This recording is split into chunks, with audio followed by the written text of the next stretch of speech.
Hey guys, Patrick from B Squared. Today we're going to be driving the Alpine A110 Cup at Atlanta Motorsports Park for the R-Factor Rookie Cup. Alright, getting started with the lap here. We're going to hit the brakes at the first brake marker right after the start-finish line. I'm going to brake firmly and aim for a geometric or late apex in the first corner. My braking here in corner entry was a little strong, and especially since downhill the car started to get loose on me, which is why I had to correct. But keeping my vision up to the corner exit, that actually allowed me to save the car because I was anticipating the car's direction of travel. So if you're keeping your eyes further ahead, you're way more likely to save the car in a situation like this. But keeping my vision up to the corner exit, I still managed to get the car to track out all the way using the curb. Entering the S section here of turns 2 and 3, the throttle pedal is planted as I turn in for 2. And I find an opportunity between 2 and 3 to brake in a straight line before turning into 3, which sets up my speed properly to enter turn 4, which is a pretty large radius left-hand sweeper. Turn 4 is a little bit forgiving because it's uphill, so if you wanted to trail brake this corner, you can. I use a little bit of trail brake just to shorten my braking zone and also allow the car to get pointed with the steering.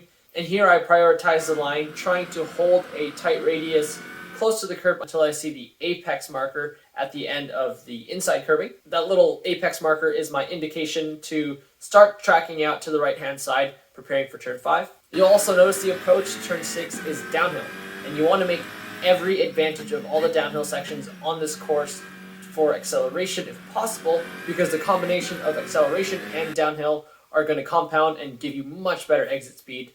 I'm going to brake in a straight line as to not unsettle the car. I sort of miss the apex here, but I make up for it by getting on power earlier, which does make the car slide a little bit, as you guys can see from the exterior footage. But keep in mind, it's a mid-engine car, and it finds its grip really quickly, and we're back on the uphill toward turn 7. Turn 7, 8, 9 is kind of straightaway, so I basically just keep to the left-hand side of the exit of 6, and I hold the line mostly straight with the ultimate goal of entering turn 10 on the right-hand side. So you can see I do a little bit of steering just to keep on the exit of 6, and then a slight bend over to the right-hand side so that I'm entering turn 10 from the right, as it is a left-hand corner. Turn 10 entry is downhill, so again, because it's a mid-engine car, trail braking on the downhill can be catastrophic if you're too aggressive with your brakes and steering at the same time. So I tend to brake in a straight line, turn in off the throttle or slightly on throttle, so the car can be settled, or what they call taking a set, in the corner using a geometric apex, and then I start to track out on the right-hand side. Once I've tracked out, I immediately shift over to the left-hand side to prepare for turn 11. Again, downhill braking section, so I tend to brake in a straight line. I aim for a late apex in this corner because it's downhill, and the upcoming section is uphill, so I want to prioritize my throttle timing so I can use the most of the downhill to assist my acceleration. Out to the left for turn 12, it's an uphill braking zone. You can brake earlier than you think because the braking on the uphill is assisting you similar to how accelerating on downhill is assisting you. I'm aiming for a geometric apex right about where the apex marker is located on the right-hand side.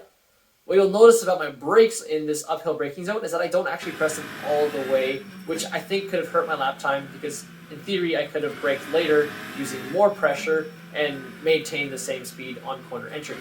This is a blind corner, so you're really going to have to put in a few laps to understand where the track is going to flow. In my case, I think I could have put in a few more laps here to really determine what was the correct braking point. And as you can see, I did brake a little bit early.